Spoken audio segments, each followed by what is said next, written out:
रोशन रोही बेकसूर साबित हो सकता है, तो किरण सिंह के ऊपर क्या कार्रवाई हो सकता है, क्योंकि झूठा आरोप में फंसाने के लिए? देखिए, ये भी एक बहुत ही अच्छा प्रश्न है। आपको बता दें कि ये सब चीज़ में अभी हमारे पास केस है, बोलिए तो वो भी हम दिखा दें। अभी जो लड़ाई है ये रोशन रोही को निकलने की लड़ाई है। निर्दोष निकल जाए और दोषी जेल में जाएगा, उसके लिए अलग प्रक्रिया है। एक केस भी, एक आवेदन भी पड़ गया है, वो बहुत सारा चीज है। अभी एक दरभंगा का एक मामला है, वो भी इसी बहाने, हालांकि लंबा वीडियो होगा लेकिन जानकारी के लिए जो जानना चाहे वो जान लीजिए। एक क्या हुआ कि एक मैं ही केस किया था, उसमें एक महिला को अपने पति के साथ झगड़ा हो गया था। वो फेडअप होके क्या की, वो पहले 2 बच्चा छोटा छोटा, एक 3 साल का एक 5 साल का बच्चा था, दोनों को वो गला दबा के मार दी और अपने भी आत्महत्या करने, जैसे ना था कि सबको जला के अपने आप को भी मर जाना। तो पति, सुबह का 5 बजे की घटना है, वो सुबह सुबह, ठंडा का महीना था, अपने दोनों बच्चा को गला दबा दी, पहले उसको मार दी और अपने भी आत्महत्या करने के लिए वो वायर को छूने गई, करंट लगा, हल्का लगा लेकिन बेहोश होकर गिर गई, वो मरी नहीं थी, बेहोश रूम में पड़ी रही। उसका हस्बैंड जब गया सुबह में, जब घूम के आया तो देखा कि भाई सब तो बेहोश है। जब खोला तो देखा कि 2 बच्चा मरा हुआ है। आनंद फानंद में ये बेहोश थी, तो इसको हॉस्पिटल दरभंगा में भर्ती करा गया, डीएमसीएच में। तो वहां पर वो औरत बयान क्या दी, बच गई तो बोली कि यही मेरा पति ही हमारा दोनों बच्चा को भी करंट लगा के मार दिया, हमको भी करंट लगा रहा था लेकिन हम बच गए तो हॉस्पिटल में आ गए। उसके बयान के आधार पर वो व्यक्ति आजीवन कारावास का उसको सजा हो गया था, तो वो जेल में चला गया। इस बीच में 2019 की घटना है ये। इस बीच में बहुत चर्चित केस रहा था, दरभंगा जिला का डबल मर्डर का मामला था। इस बीच में एक जजमेंट जब हम आया तो अनुसंधान के दौरान हमने दिया कि भाई पोस्टमार्टम रिपोर्ट में क्या आया कि बच्चे की मौत करंट लगाने से नहीं, गला दबाने से हुई है। औरत ने क्या कहा था कि गला दबा के मारा है, करंट लगा के मारा है। तब हम जज साहब को कन्विंस किए कि हुजूर इसका एडवर्स इन्वेस्टिगेशन होना चाहिए, ये मारने वाली भी यही और फंसाने वाली भी यही, तो ये आदमी बचाने गया था। उस पर अनुसंधान हुआ और ये पता चल गया बाद में, एडवर्स इन्वेस्टिगेशन का आदेश हुआ है कोर्ट से, और वो औरत भी आज सलाखों के नीचे है। आज से 1 सप्ताह पहले उसका बहस हुआ है और वो उनको सजा हुआ है उस औरत को। अब वो आदमी का कहिएगा कि समय तो चला गया, जेल में वापस तो नहीं दिला सकते हैं, जो निर्दोष था बेचारा जेल में है, लेकिन वो अपराधी जो औरत थी वो जेल के अंदर है। उस टाइम में भी बहुत लोगों ने ये किया था। तो इस केस में भी कौन अपराधी है, इसका हम लोग आवेदन हाई कोर्ट में देंगे, तो दूध का दूध और पानी का पानी होगा, लेकिन वक्त लगेगा। 19 का केस अब जाके डिसाइड होके जो असली गुनाहगार था वो जेल में गया। हाई कोर्ट में या कोर्ट की प्रक्रियाओं में टाइम लगता है। ये उम्मीद करते हैं कि आज वो कह दिया और कल हो जाएगा, वो नहीं। हाई कोर्ट किसी के भी पॉकेट में नहीं है। हाई कोर्ट बड़ा है, उसके अधीन सभी लोगों को रहना होता है। तो ये सब चीजों को सम्मान पूर्वक, और हाई कोर्ट और कोर्ट को न्यायपालिका का सम्मान इसलिए होना चाहिए कि लोगों को देर तो थोड़ा लगता है, क्योंकि बहुत रिफाइनरी सिस्टम है। ये कई कोर्ट में ये होता है कि कोई निर्दोष को सजा ना हो जाए और कोई दोषी बच न जाए, तो उसको थोड़ा ट्रेस करने में तो वक्त लगता है। तो इसी में लोग थोड़ा हड़बड़ा जाते हैं, न्यायपालिका पर उनको भरोसा का ये होता है।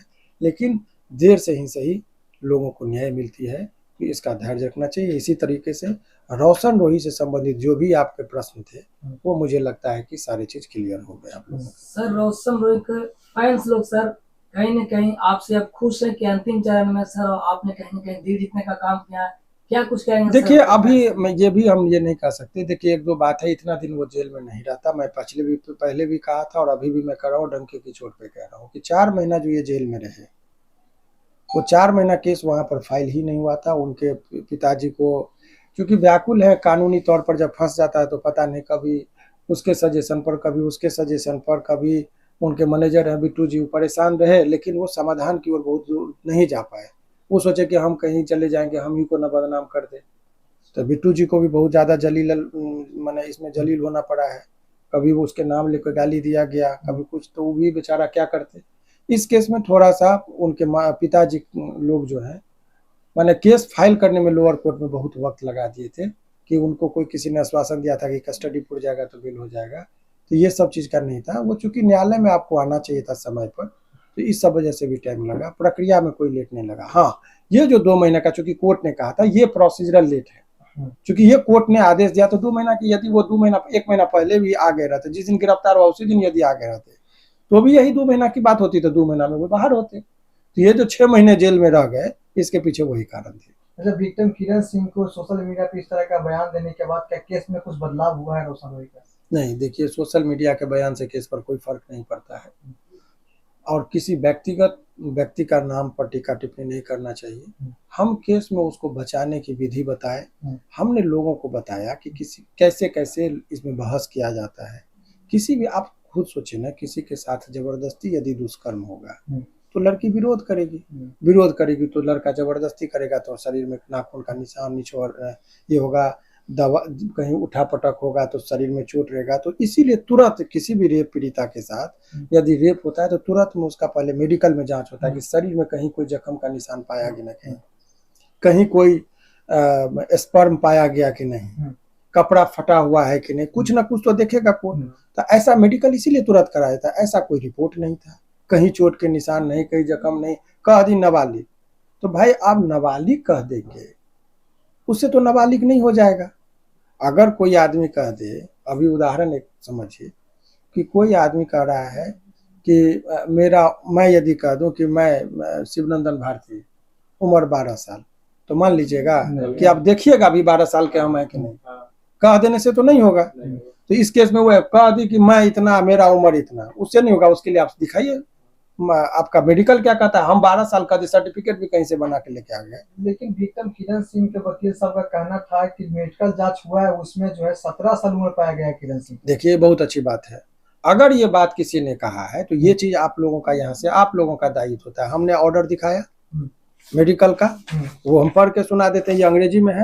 आप कहिए कि सर कहाँ 17 वर्ष आया, आप दिखा दीजिए, दूध का दूध और पानी का पानी होगा। ये बहुत अच्छा प्रश्न है, आपको हम दिखा रहे हैं। ये पैराग्राफ में पेज नंबर 4 ऑर्डर का, उसमें सबसे लास्ट पारा में वो जो फर्स्ट पारा का लास्ट लाइन में 19 से 20 साल है, दिखाइए 19 से 20 साल आया है एज के बारे में। आप चले जाइए उनके वकील साहब से पूछे कि कहाँ आया है 17 साल, आप हमको खाली ऑर्डर में दिखा दीजिए, तब हम मान लेंगे कि मैं गलत या कौन। ये तो सत्य को तो थोड़ा बहुत आपको करना ही पड़ेगा, और हम तो कहीं जाएंगे नहीं। हमारा ये है कि सत्य का साथ दीजिए। सत्य परेशान हो सकता है पर पराजित नहीं हो सकता है। लोग देखिए, मैंने क्या कहा, मीडिया में आने के लिए मैं भी कई बार आप लोग आए, लौटाया मैंने, क्योंकि कहावत यही है कि तैयारी इतनी खामोशी से करिए कि सफलता शोर मचा दे। तो इतना आपको क्या लगा कि हर पैराग्राफ का, हर चीज का पढ़ना, इसको मैंने मार कर किया, बहुत सारे चीजों को, तो उसके लिए मेहनत होता है। तो जब कभी भी, ये ऑथेंटिक खबर का मतलब है कि जब कभी भी कोई बाइट दे तो उसके पास डॉक्यूमेंट्स होना चाहिए, आधार होना चाहिए बोलने का कि आप किस बेसिस पर कह रहे कि नाबालिग नहीं है, तो रिपोर्ट है। किस आधार पर कह रहे कि दुष्कर्म नहीं हुआ, तो रिपोर्ट है, मेडिकल रिपोर्ट है। किस आधार पर हम करें, इसीलिए हिंदी में भी हम लोगों को कर दिया कि अंग्रेजी बोलेगा कि हमको नहीं समझ में आ रहा है, वकील साहब गोल गोल बात करके कहीं गुमराह तो नहीं करे, इसलिए हम हिंदी में भी हमने ट्रांसलेट करके आपको एक एक चीज बताया। जज साहब कब बैठेंगे वो लिस्ट मैंने दिखाया, ये हाई कोर्ट के साइट पर है सारे चीजों का। तो आप जाइए, जो कोई भी दावा कर रहे हैं तो बोले कि सर दावा का आधार हो तो जरा हमको कागज है आपके पास तो दिखाइए। अगर नहीं दिखा रहे तो सत्य क्या है, असत्य क्या है, आपको पता चले। एक सवाल उठता है कि अगर विक्टिम का वकील सब इस तरह का दावा करते हैं कि हमारा विक्टिम का 17 साल उम्र है, तो क्या कानूनी तौर पे उनके वकील साहब पे भी कार्रवाई किया जा सकता है झूठा केस? नहीं, ऐसा कुछ नहीं है। वकील को इससे प्रोटेक्शन है एडवोकेट एक्ट में कि यदि आपको जो भी बात रखनी है आपने रखिए, लेकिन जज साहब उनको कोर्ट के नज़र में, वो जज साहब के नज़र में लगता है कि ये गलत बोल रहे हैं, आधारहीन बोल रहे हैं, तो कोर्ट के नज़र में उनका इंप्रेशन खराब। जैसे कोई समाज में कोई आदमी झूठ बोला है तो लोग कहता नहीं कि झूठा आदमी है, आप उसको सजा नहीं देता, लेकिन समाज के नज़र में कहीं पर कोई फ्रॉड है तो उसको बैठने के लिए नहीं बोलेगा, पानी नहीं देगा, आग्रह नहीं करेगा। तो वही चीज कोर्ट में होता है। कोर्ट के नज़र में लगता है कि he is taking wrong submission, तो उनका छवि खराब होता है। तो ये छवि खराब करता है। कैरेक्टर, यदि आपका संपत्ति का हानि हुआ तो कुछ नहीं, लेकिन चरित्र का हानि हो गया तो सब कुछ आप समझ लो। तो कैरेक्टर को आदमी को ये नहीं करना चाहिए। ठीक है, शुक्रिया।